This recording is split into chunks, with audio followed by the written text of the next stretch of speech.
Hello, my name is Russell Myers. Welcome to Issues Unite. So they're talking about the infrastructure bill now, and well, they've talked it down and talked it down and talked it down, and the numbers I'm hearing on this are that they're estimating that it might be $1.2 trillion.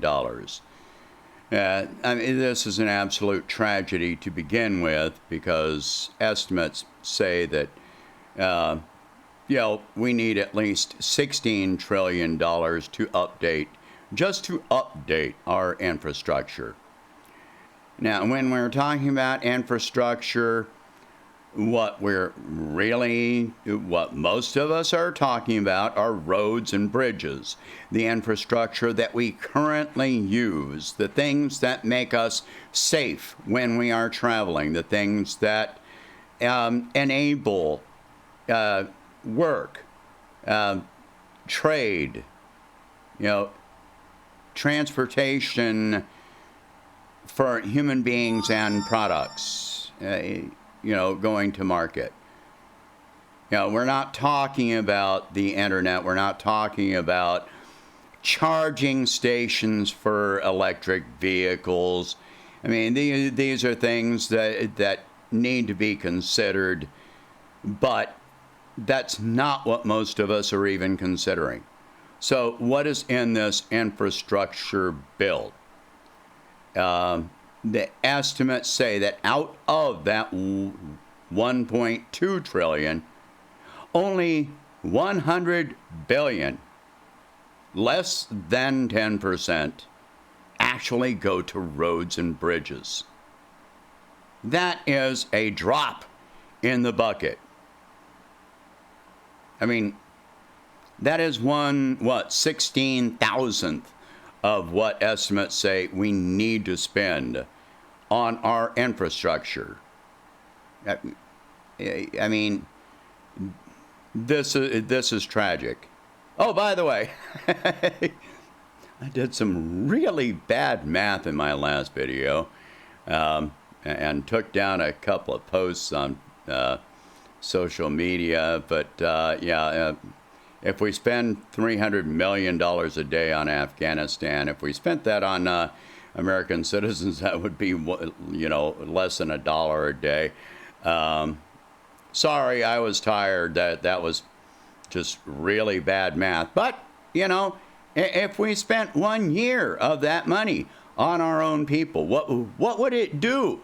How much good could we do if we just continued that spending instead of ending that spending, which they're not going to do anyway? They're still going up on the military budget. But what if we diverted that money, to our own citizens? Even $365 a year on our own people. How much good could we do with that? Because not all 330 million Americans need that. So for the ones that don't need it, it could be diverted.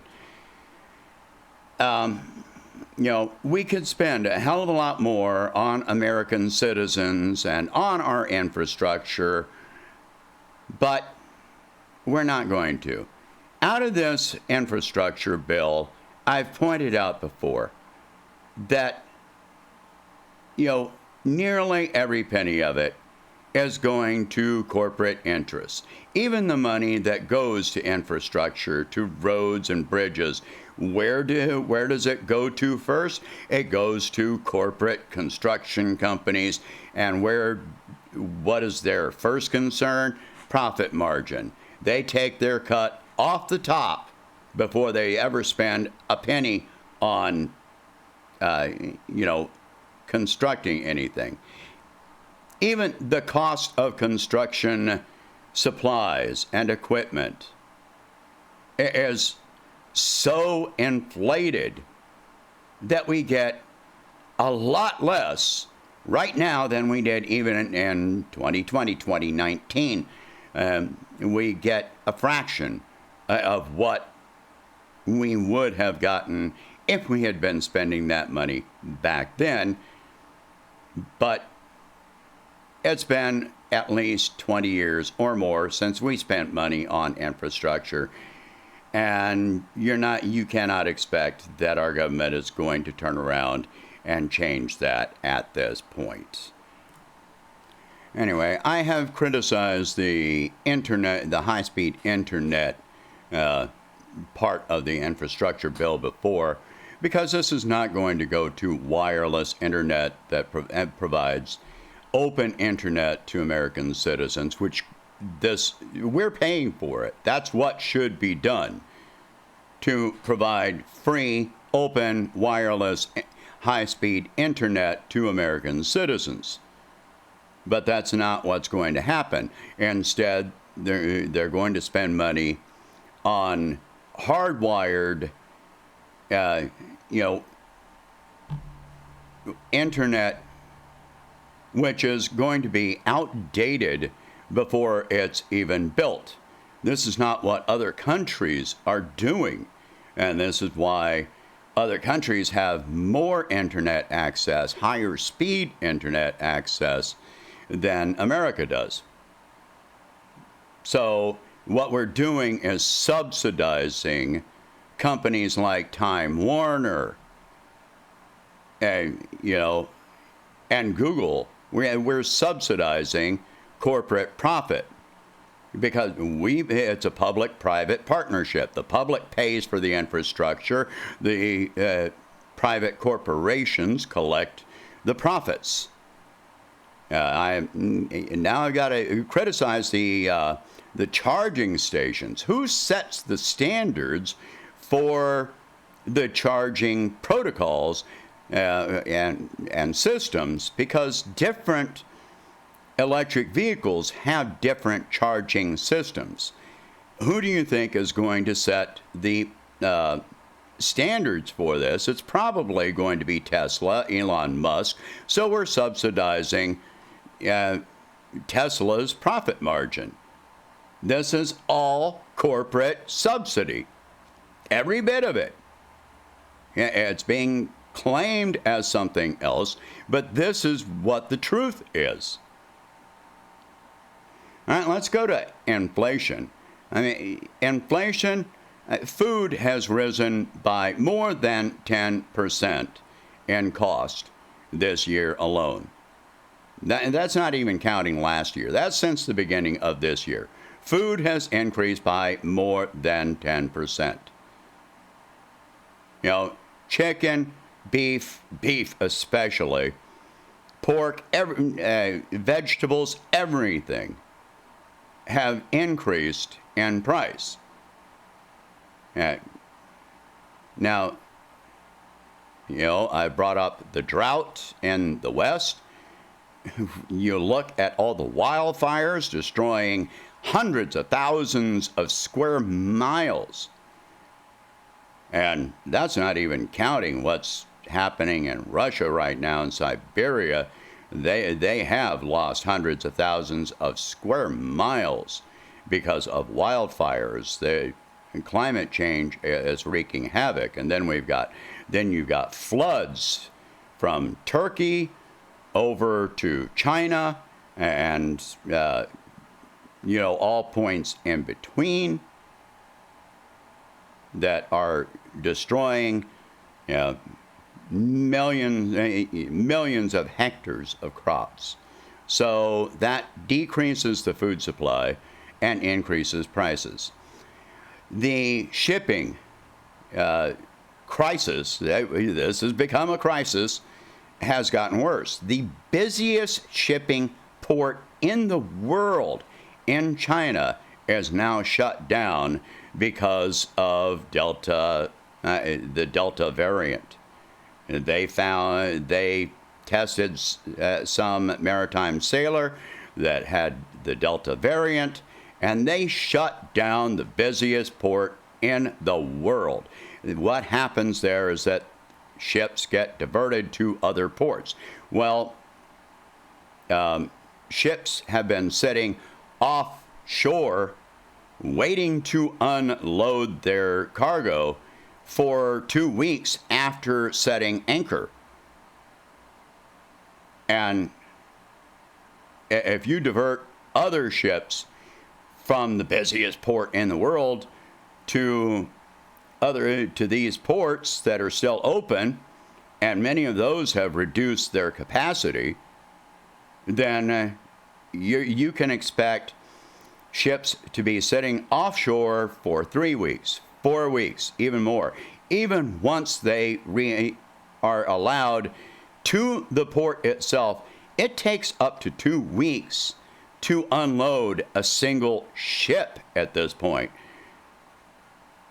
Many ships are just loading empty containers back onto their ships to go back to China.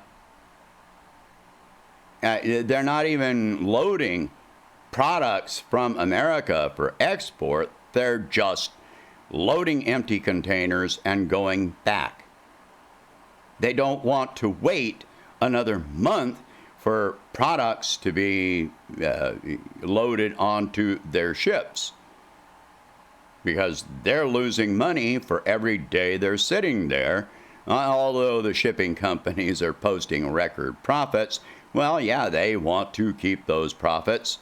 I cannot, under a capitalist model, fault that. But that is the system that we are dealing with. I talked about inflation. The consumer price index is up almost 10%, and that barely touches on food and fuel and rent, if at all. Unemployment, well, yeah, you look at it, and I'm not going to post the image today, but initial claims for unemployment in the U.S. for last week, or the past week, 375,000 initial claims for unemployment, and the previous weeks have been revised upward. They always get revised upward, so that there are more claims for unemployment than they had originally posted. So, 3/4 of, a third of a million people in 1 week filing initial unemployment claims. Where's all this recovery coming from? Consumer spending is down. In spite of inflation, consumer spending is down. Now, a large part of this has to do with the fact that all of the rescue packages, the rent moratorium, the mortgage moratorium, the supplemental unemployment, all of them end in September. And people are planning ahead. They're not going to be spending more. And if people are still being laid off, obviously they're not going to be spending more. So all of this has results in reduced consumer spending. Reduced consumer spending is a downward spiral. The less consumers are spending, the fewer jobs there are. You don't hire people into retail or service industries if no one is spending money on your goods or services. So it's the whole economy is slowing down, except for the freaking stock market, and even that was down by 285 points on Tuesday. Now, I don't know if that trend is going to continue. I expect that the stock market is just going to remain flat, because investors are waiting to see at the FOMC Federal Open Market Committee meeting in September and Jackson Hole later on this month, next week. They're waiting to see what the Fed is going to do. So consumer spending is down. The stock market is down or flat from where it was. So I really advise people try to save everything that you can. Stock up on dry goods and canned goods and things like that. Help out your neighbors, your family, your friends where you can. Donate to food banks if it is possible. You know, we have to help each other because what's coming is just not good. Anyway, we're not going to see all these jobs that are created out of this infrastructure bill. $100 billion is not going to really create new jobs in any realistic capacity. It's just not going to happen. All right, so that's it for this one. I'm keeping it short. Well, that wasn't so short. All right, please share this video. Talk about these subjects. And if you can, please donate $1 a month to help expand the channel. I'll catch you in the next one. Thank you for watching.